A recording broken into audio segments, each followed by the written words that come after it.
Good evening everybody. अगले 50 दिन आपको क्या स्ट्रेटजी फॉलो करनी है ताकि एक आप फाइनल टच दे पाओ अपनी तैयारी को एसएससी जेई 2022 के लिए।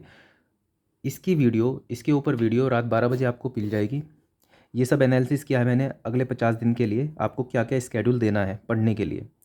तो फ़िलहाल बात करते हैं फुल टेस्ट 7 की जो आप लोगों ने दिया है अभी, और कंपेयर करते हैं फुल टेस्ट 6 से कि आपकी कुछ इम्प्रूवमेंट हुई है, कितनी इम्प्रूवमेंट हुई है उसमें। First of all congratulations to all जिन भी बच्चों ने ये टेस्ट दिया है आज, और जो भी एसएससी जेई 2022 के एग्ज़ाम को अपना मॉक टेस्ट बनाने जा रहे हैं उनको भी मैं ऑल द बेस्ट बोल देना चाहता हूँ अभी से, क्योंकि उनको बहुत ज़रूरत पड़ेगी इसकी। बाकी आप लोग जो अभी से फुल टेस्ट देने की आदत डाल रहे हो, आप कहीं ज़्यादा आगे हो उन बच्चों से जिनकी सेम तैयारी है और वो फुल टेस्ट नहीं दे रहे हैं और सीधा एसएससी जेई का एग्ज़ाम ही मॉक टेस्ट बनाने जा रहे हैं। तो आप कई कदम आगे हो उनसे। तो फ़िलहाल एनालिसिस करते हैं मार्क्स की कि पिछली बारी से आपने कितना गेन किया। तो टोटल 88 बच्चों ने टेस्ट दिया था। फुल टेस्ट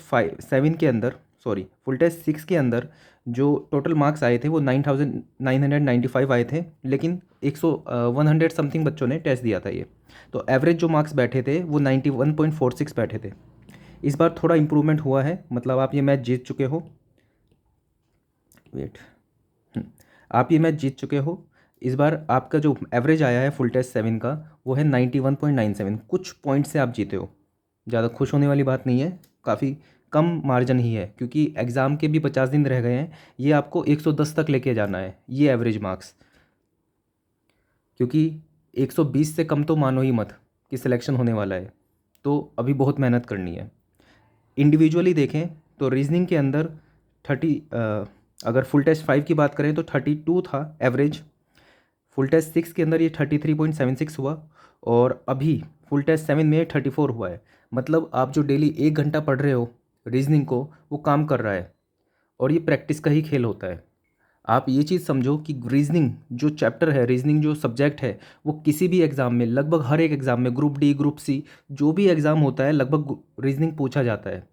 तो अगर आप ये सोच के बचने की कोशिश कर रहे हो कि हम जेई बनने जा रहे हैं, या फिर हम डिप्लोमा करके इंजीनियरिंग करके हम इस चीज़ को बोल के बच जाएंगे कि हमें तो रीजनिंग आती नहीं है, हमने पढ़ी नहीं है, तो थोड़ा गलत सोच रहे हो आप शायद प्रैक्टिस नहीं करना चाहते हो। क्योंकि हर एग्ज़ाम में 11 12 के बाद जो कुछ कॉम्पिटिशन्स के एग्ज़ाम्स होते हैं, स्कॉलरशिप्स के एग्ज़ाम होते हैं, ग्रुप डी के एग्ज़ाम होते हैं, सी के एग्ज़ाम होते हैं, सभी में रीजनिंग पूछी जाती है। और अगर आप सोच रहे हो कि आपके अंदर टैलेंट नहीं है रीजनिंग का, तो ये आप गलत सोच रहे हो, आप प्रैक्टिस नहीं करना चाहते। तो प्रैक्टिस करनी पड़ेगी आपको, और प्रैक्टिस से हो जाएगा। ये जो मार्क्स इंक्रीज़ हो रहे हैं वो इसलिए इंक्रीज़ हो रहे हैं कि आप डेली 1 घंटा दे रहे हो रीजनिंग को, और आप अगले 2 महीने तक, मतलब अगले 50 दिन तक अगर आप 1 घंटा डेली डेली देने के लिए तैयार हो इसको, तो ये 34 से 45 तक भी जाएंगे एवरेज मार्क्स रीजनिंग के अंदर। ये सबसे सेफ जगह है। यहाँ पे ये है कि जितनी जितनी आप प्रैक्टिस करोगे उतने मार्क्स बढ़ेंगे। जीएस के अंदर ऐसा नहीं है। आप स्टार्टिंग में आपके मार्क्स बढ़ेंगे जितने आप एफर्ट दोगे, लेकिन उसके बाद फिर स्टेगनेंट हो जाएंगे, उसके बाद आप मार्क्स बढ़ा नहीं पाओगे। अभी आप इस चीज़ को देखो कि लगभग हर बारी उतने ही हैं एवरेज मार्क्स। कितना ही आप पढ़ रहे हो, हर बार पढ़ते ही जा रहे हो, नई चीज़ें पढ़ रहे हो, लेकिन पहले 16 थे, फिर 15.69 हुए, और इस बार 17.91। थोड़े बड़े हैं, ठीक है, लेकिन उतना ज़्यादा ड्रास्टिक चेंज दिखने में नहीं आया है, और ये काफ़ी नीचे है। एवरेज 25 से 30 मार्क्स मान सकते हैं, लेकिन फिर भी ये बढ़ नहीं पा रहे हैं। तो आप इसके अंदर ये देख सकते हो बच्चे मेहनत कर रहे हैं इसके अंदर, रीजनिंग से ज़्यादा टाइम इसको दे रहे हैं, लेकिन इसमें मार्क्स नहीं बढ़ रहे हैं। कोई चिंता वाली बात नहीं है। लेकिन ये है कि इसमें आप जितनी मेहनत करोगे रीजनिंग के अंदर, उतने आपके मार्क्स बढ़ जाएंगे, ठीक है। जीएस के अंदर भी मार्क्स बढ़े हैं, लेकिन सबसे ज़्यादा चिंता वाली बात है वो ये है, पहले 39 थे, पिछली बार 42.02 हुए एवरेज मार्क्स फुल टेस्ट 6 के अंदर, और इस बार फुल टेस्ट 7 के अंदर 39.49 हुए। अगर ये 45 भी होते तब भी मुझे ऐसे कोई खुशी नहीं होती, क्योंकि मेंस टेक्निकल का ही होने वाला है। अगर आपके 60 से कम आ रहे हैं टेक्निकल के अंदर, तो दिक्कत होने वाली है आपको आगे। ओवरऑल आपने एवरेज बढ़ा लिया है, बहुत अच्छी बात है, लेकिन यहाँ पे आप मार खा गए 39.49। कुछ भी अच्छे मार्क्स में मान ही नहीं सकता इसको। 65 मार्क्स आपके यहाँ मार्क्स कम हो जाते, यहाँ मार्क्स कम हो जाते, कोई दिक्कत नहीं थी, लेकिन यहाँ तो मुझे 60 मार्क्स चाहिए आपके।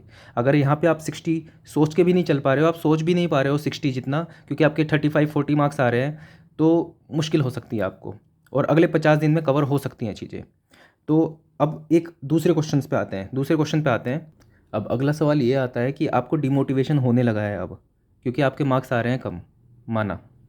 अब इसके अंदर मैं कैटेगरी बांटना चाहूँगा इसको, कि आपने हार्ड वर्क किया तब आपके मार्क्स कम आए, और दूसरा आपने कोई हार्ड वर्क नहीं किया, आपने पहला फुल टेस्ट दिया है आज, आपने कुछ भी नॉलेज गेन नहीं की, पूरे हफ्ते में शायद 1-2 घंटा पढ़ लिया मुश्किल से, तब जाके आपके मार्क्स कम आए, 30 आए, 35 आए, 40 आए, जितने भी आए, तब आप डिमोटिवेटेड फील कर रहे हो। तो इन लोगों के लिए मेरे पास सच में सिंपैथी भी नहीं है, क्योंकि फेस करना पड़ेगा चीज़ को। आप जितना डिज़र्व करते हो उतना ही आपको मिलेगा। अगर आप सोच रहे हो कि आप कुछ भी मेहनत ना करो और आपको सब कुछ मिल जाए, तो मैं तो भगवान से दुआ करूँगा ऐसा नहीं होना चाहिए, लिटरली। क्योंकि हर बच्चा हार्ड वर्क कर रहा है, जो हार्ड वर्क कर रहा है उसे दुनिया की सारी चीज़ें मिले, ठीक है। लक पर नहीं होनी चाहिए चीज़ें, यहाँ पे आपको हार्ड वर्क करके जीतनी होगी चीज़ें। तो जो ये द सिविल बंदा प्लेटफॉर्म है, इन लोगों के लिए नहीं है। बिना हार्ड वर्क के कुछ नहीं हो सकता, लिख लो इस बात को। 1 साल क्या, 2 साल क्या, 10 साल में भी नहीं हो सकता, अगर आप हार्ड वर्क करने के लिए तैयार नहीं हो। दूसरी बात, हार्ड वर्क वाले बच्चों के पास आते हैं, इनके मार्क्स कम आ रहे हैं और ये डिमोटिवेटेड फील कर रहे हैं। तो कल को ऐसे ही बच्चों के लिए मैं कल को या परसों को, मोस्ट प्रोबेबली कल को, मैं एक वीडियो लेके आऊँगा। उस वीडियो के अंदर मैं बैक टू बैक 40 से 50 क्वेश्चन पूछूंगा आपसे। मतलब एक वीडियो के अंदर 40 से 50 क्वेश्चन पूछूंगा। जैसे पहला क्वेश्चन मैंने कुछ पूछा, दूसरा पूछा, तीसरा पूछा, ठीक है। और आपको उस वीडियो के नीचे कमेंट में बताना है कि आपके कितने मार्क्स आए, आपको कितने क्वेश्चन के आंसर आते थे। और ये जो 50-60 क्वेश्चन जो होंगे, ये सब बिल्कुल बेसिक क्वेश्चन होंगे, बिल्कुल बेसिक क्वेश्चन। अगर उसमें आपके 50 में से 50 आ रहे हैं, 45 आ रहे हैं, 40 आ रहे हैं, तो मैं मानूंगा कि हाँ आप मेहनत कर रहे हो, आपने बेसिक अपने मजबूत किए हुए हैं, तब आपके मार्क्स नहीं आ रहे हैं। अगर उसके आपके उन बेसिक्स क्वेश्चन में भी 30 नंबर, चलो ठीक है, 20 नंबर, 25 नंबर, ठीक है, बहुत सारे क्वेश्चन आपको आते ही नहीं है बेसिक क्वेश्चन, तो ये समझ लेना कहीं गलत जा रहे हो। आप हार्ड वर्क तो कर रहे हो, सही डायरेक्शन में नहीं कर रहे हो। ऐसा भी नहीं है कि आप हार्ड वर्क कर रहे हो, 12-12 घंटे पढ़ रहे हो, लेकिन वो किसी काम का नहीं है। मतलब एक डायरेक्शन नहीं है उसके साथ, मतलब कुछ भी पढ़े जा रहे हो, किसी चीज़ को डीप में ही पढ़े जा रहे हो, एक ही चीज़ को पढ़े जा रहे हो, उसका भी कोई फ़ायदा नहीं है। इसीलिए मैं डायरेक्शन दे रहा हूँ, गाइडेंस दे रहा हूँ, उसको फॉलो कर लो, हो जाएगा। तो कल को मैं एक एक वीडियो बनाऊंगा, उसके अंदर मैं क्वेश्चन पूछूंगा आपसे back to back rapid fire, ठीक है। एक कॉपी लेके रख लेना और सबके आंसर लिखना अपने अपनी कॉपी के अंदर, और देखना कितने सही हुए हैं, कितने आपको आते हैं। और बिल्कुल बेसिक क्वेश्चन होंगे, ऐसे कुछ उठा के मैं बहुत हाई लेवल के नहीं पूछूंगा, ठीक है। वो आप वीडियो देख लेना, तो इससे आपको भी पता चलेगा कि आप जो हार्ड वर्क कर रहे हो वो सही डायरेक्शन में कर रहे हो कि नहीं कर रहे हो। और ये जो मैं क्वेश्चंस पूछूंगा ये मिक्स्ड सब्जेक्ट से होंगे, मतलब पहले सोम का पूछ लिया, फिर सीधा जंप किया मैंने सॉइल पे, फिर इरिगेशन, इस तरह से होगा। तो देख लेना, आपको पता चलने वाला है अब कि आप जो हार्ड वर्क कर रहे हो सही डायरेक्शन में है या गलत डायरेक्शन में है। आगे चलते हैं। अब मैं थोड़ी बात करना चाहूँगा कंसिस्टेंसी की, पावर ऑफ कंसिस्टेंसी की। मैं आपको लिख के देने को तैयार हूँ कि आपका सिलेक्शन इनएविटेबल है, मतलब कोई रोक नहीं सकता, अगर आपके पास कंसिस्टेंसी है, पढ़ाई करने की कंसिस्टेंसी है। सिर्फ वो नाम की कंसिस्टेंसी नहीं है कि आप बताने के लिए पढ़ रहे हो, सुबह से शाम तक लाइब्रेरी में बैठे हो, लेकिन कभी भी निकल जा रहे हो लाइब्रेरी से घूमने के लिए, बीच में मतलब सो जा रहे हो लाइब्रेरी में पढ़ के, नहीं।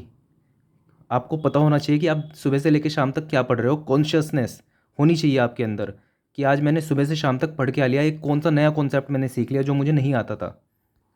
अब एक सच्चाई जो आप लोगों को एक्सेप्ट आज ही करनी पड़ेगी, वो क्या है कि ये है सिलेक्शन थ्रेशोल्ड, कि आपको यहाँ तक अगर आप पहुँच गए तो आपका सिलेक्शन हो जाएगा। दो तरह के बच्चे हैं, एक है टैलेंटेड, बॉर्न टैलेंटेड, पहले से दिमाग बहुत अच्छा है, सब चीज़ें आती है, ठीक है। और एक है हार्ड वर्किंग। तीसरा कोई और नहीं है कि आपके पास टैलेंट भी नहीं है, दिमाग भी आपका उतना सही नहीं है, और आप हार्ड वर्किंग भी नहीं हो, फिर तो आप इस लाइन से बाहर हो। डिमोटिवेटेड हो सकते हो आप इस चीज़ से, लेकिन कुछ नहीं हो सकता इस चीज़ का, कि आप अगर जो हार्ड वर्किंग भी नहीं हो और आप टैलेंटेड भी नहीं हो, तो आप इस लाइन से बाहर आ जाओ और कुछ कर लो, सही रहेगा। निकल जाओगे जितना जल्दी, आपका टाइम बच जाएगा, कुछ और कर लो, आप कंपटीशन से बाहर हो जाओ अभी। दूसरी चीज़, ये चीज़ बाई बॉर्न हो सकती है, लेकिन ये कोई भी एक्वायर कर सकता है, हार्ड वर्किंग कोई भी बन सकता है कंसिस्टेंसी से। और उसके बाद कंसिस्टेंसी से, हार्ड वर्किंग से टैलेंट भी अचीव किया जा सकता है, कोई भी स्किल सीख सकते हो आप, दुनिया की कोई भी। लेकिन एक बात श्योर ये है कि मेहनत दोनों को ही करनी पड़ेगी। जो टैलेंटेड बंदा है वो भी अगर मेहनत नहीं करेगा तो वो थ्रेशोल्ड को क्रॉस नहीं कर रहा है, वो यहाँ तक पहुँच जाएगा लेकिन सिलेक्शन नहीं होगा। हार्ड वर्किंग को थोड़ी ज़्यादा मेहनत करनी पड़ेगी, लेकिन वो भी सिलेक्शन ले सकता है। अगर वो कंसिस्टेंटली हार्ड वर्क करता रहे। एक बच्चा है जो टैलेंटेड भी है, हार्ड वर्क भी है, ठीक है, उसका बड़ी जल्दी सिलेक्शन हो जाएगा, पास आउट हुआ तुरंत सिलेक्शन हो गया उसका, मान गए। लेकिन आप जब कंसिस्टेंटली हार्ड वर्क करोगे, आपका लेवल यहाँ आया, ठीक है, उसके बाद आपने और हार्ड वर्क किया, आपका लेवल यहाँ पे आया, ठीक है। अब भगवान ने आपको मान लो कुछ नहीं दिया है तो हार्ड वर्किंग तो आपको करनी पड़ेगी ना। वहाँ पे कोई ये नहीं देखेगा कि कोई किसका कितना ज़्यादा दिमाग था, वहाँ पे तो लिस्ट में नाम लिखे होंगे, उसके साथ कुछ एट्रीब्यूट नहीं होगा कि आपके पास कितना दिमाग है, क्या है, कितने टैलेंटेड हो, नहीं। जिसने मेहनत की होगी वहाँ पे नाम आ जाएगा। वहाँ पे कोई ये नहीं पूछेगा कि आपने कितनी मेहनत की, क्या की, वहाँ पे तो सीधा मार्क्स देखे जाएंगे आपके, और उससे आपका मेरिट में नाम आएगा। अब अगर आपके पास पावर ऑफ कंसिस्टेंसी है तो आप यहाँ से यहाँ पहुँचोगे, यहाँ से यहाँ पहुँचोगे, लेकिन सिलेक्शन इनएविटेबल है, सिलेक्शन तो होगा आपका। अगर आप यहाँ पे पहुँचने के बाद आपने हथियार डाल दिए कि नहीं हो सकता, तो ऐसा नहीं है। कंसिस्टेंटली पढ़ाई करोगे तो बढ़ेगा लेवल आपका और सिलेक्शन भी होगा, ये गारंटीड बात है। मैंने 4 साल में लिया, मेरे पास डायरेक्शन नहीं थी, ये भी दिक्कत हुई, लेकिन मैंने ले लिया अब सिलेक्शन। और अभी इतना कॉन्फिडेंस है कि कोई भी एग्ज़ाम दूंगा, मैं एसएससी जेईई दूंगा तो सिर्फ टेक्निकल और रीजनिंग के दम पे सिलेक्शन ले लूँगा प्री में भी, और उसके बाद मेंस तो फाड़ ही दूंगा। क्यों? क्योंकि हार्ड वर्किंग करी है मैंने अपने सिविल इंजीनियरिंग के टॉपिक पे। सिविल इंजीनियरिंग में मैंने मेहनत की है दिन रात, तब जाके इतनी स्किल आई है कि इतना कॉन्फिडेंस आया है कि नहीं भी पढ़ूँ, 10 दिन पहले भी पढ़ूंगा, रीजनिंग सिर्फ कवर कर लूँगा, तब भी सिलेक्शन हो जाएगा प्री में। अगर आपके पास दम है, आपके अंदर ये कॉन्फिडेंस है अपने सब्जेक्ट से लेके, सब्जेक्ट से रिलेटेड, तो आपको डिमोटिवेशन नहीं आएगा। आपको ये भी चिंता नहीं होगी कि आपकी कल को नौकरी लगने वाली भी है कि नहीं लगने वाली है। आपको पता है कि जिस दिन आप मैदान में उतर गए, फाड़ दोगे आप। तो सब चीज़ का सॉल्यूशन एक ही निकल के आता है कि आप टैलेंटेड हो या नहीं हो, हार्ड वर्क तो करना पड़ेगा आपको, कंसिस्टेंटली पढ़ना पड़ेगा। कंसिस्टेंटली पढ़ोगे, जो दूसरा अभी पास आउट हुआ वो यहाँ से स्टार्ट करेगा।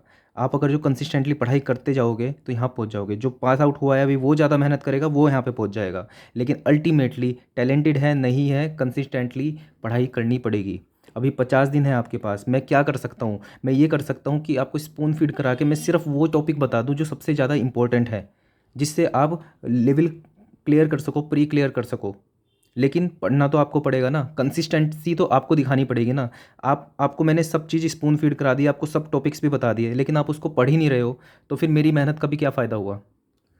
तो समरी यही है कि आखिरी के 50 दिन है, मैं पूरी कोशिश करूँगा, अपनी पूरी जी जान से मेहनत करूँगा कि आपको एक परफेक्ट डायरेक्शन दे सकूँ, ताकि ताकि आप कम से कम एफ़र्ट में ज़्यादा से ज़्यादा रिज़ल्ट गेन कर सको। लेकिन वो कम से कम एफ़र्ट, वो एफ़र्ट तो आपको ही डालना पड़ेगा। अब ये एफ़र्ट ज़्यादा डाल दोगे तो प्री क्लियर करने के बाद और ज़्यादा मार्क्स आ जाएंगे, मेंस में फ़ायदा होगा। ठीक है, एफ़र्ट नहीं डालोगे तो बस एक डायरेक्शन लेके बस वीडियो देखते हुए रह जाओगे। 50 दिन अभी हो गए, अगले 50 दिन भी हो जाएंगे। मैं तो कंसिस्टेंट हूँ पढ़ाई में, आपके लिए वीडियो बनाने के लिए, आपको डायरेक्शन देने में। अगर आप भी कंसिस्टेंट रहे उस तरह से उसको फॉलो करने में, तो सिलेक्शन हो जाएगा। तो आज भगवान से यही प्रे करना कि भगवान, अगर मैं पूरी मेहनत करूं, पूरा हार्डवर्क दूं एसएससी जेईई 2022 के लिए, तो मेरा सिलेक्शन करा देना। अगर नहीं करूं उतनी मेहनत, तो सिलेक्शन नहीं कराना। कारण इसका ये है कि बिना मेहनत से मिली हुई सफलता भी ज़्यादा दिन तक नहीं रहती। तो इसलिए मेहनत करो, डिज़र्विंग बनो, और जब डिज़र्विंग बनोगे तो अपने आप मिल जाएगी जॉब, अपने आप हो जाएगा सिलेक्शन। तो बिना डिज़र्विंग बने, बिना वो सब चीज़ें गेन करे, बिना स्किल्स लिए आपका सिलेक्शन तुक्के में हो गया तो आपके लिए ही दिक्कत होगी, आप उतने कंपैटिबल हो गए ही नहीं उस जॉब के लिए। तो इसलिए मेहनत करो, डिज़र्विंग बनो, कंपैटिबल बनो उस चीज़ के लिए। आज रात 12 बजे मैं आपको फिर से गाइड करना स्टार्ट करूँगा कि अगले 50 दिन तक जो आपको बिल्कुल रिफाइंड तरीके से क्या पढ़ना है वो मैं आपको बताऊँगा। बाकी हाँ, एक टेस्ट मैं आपका लूँगा एक वीडियो के ज़रिए, वो कल को मैं अपलोड कर दूँगा, ताकि आप देख सको कि आपने जो बता रहे हो आप कि आपकी इतनी तैयारी है फिर भी टेस्ट में मार्क्स नहीं आ रहे, तो उस चीज़ को आप जज कर सको कि हाँ, मैंने तैयारी तो की थी, लेकिन ये आंसर क्यों नहीं मैं दे पा रहा हूँ इतने बेसिक क्वेश्चंस के, ताकि आपको एक आईना खुद से देखने को मिले। 12 बजे वीडियो आ जाएगी आपके लिए कि अगले 50 दिन तक आपको किस तरह से पढ़ना है। अभी के लिए that's all for this video. Thank you.